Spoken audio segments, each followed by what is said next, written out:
আমি ফ্রি ফায়ারকে সময় দিয়েছি, ফ্রি ফায়ার সেটার অবশ্যই আমাকে একটা মূল্য দিয়েছি। বাট আমি স্বেচ্ছায় সজ্ঞানে একটা কথা বলতে চাই আপনাদেরকে, যদিও বা এটা বলতে আমার নিজের কাছেই অনেক কষ্ট হচ্ছে। আজকে থেকে এই চ্যানেলে আমি আর কোনো ফ্রি ফায়ারের ভিডিও আপলোড করব না। আজকে থেকে আমি ফ্রি ফায়ারকে বিদায় জানাচ্ছি। আর কোনো ফ্রি ফায়ারের ভিডিও আপাতত আমার থেকে পাবেন না। এই হ্যাকগুলো কারা আনতেছে, কারা সেল করতেছে, এই হ্যাকের যে সোর্স কোডগুলো, এই সোর্স কোডগুলো আসতেছে কোথা থেকে? তো যাই হোক ভাই, যদি কোনোদিনও এগুলো ঠিক হয় তাহলে আমি হয়তো ব্যাক করতেও পারি। তাছাড়া আমি আর ফ্রি ফায়ারে থাকতেছি না, এটাই হচ্ছে আমার অফিসিয়াল স্টেটমেন্ট। আজ থেকে ফ্রি ফায়ারে কোনো ভিডিও আমার এই চ্যানেলে আপনারা দেখতে পারবেন না।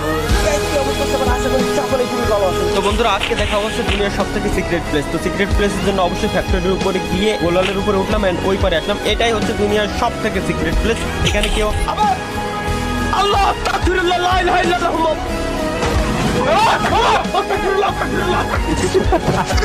লাস্ট আমি একা সামনের দিকে গেল।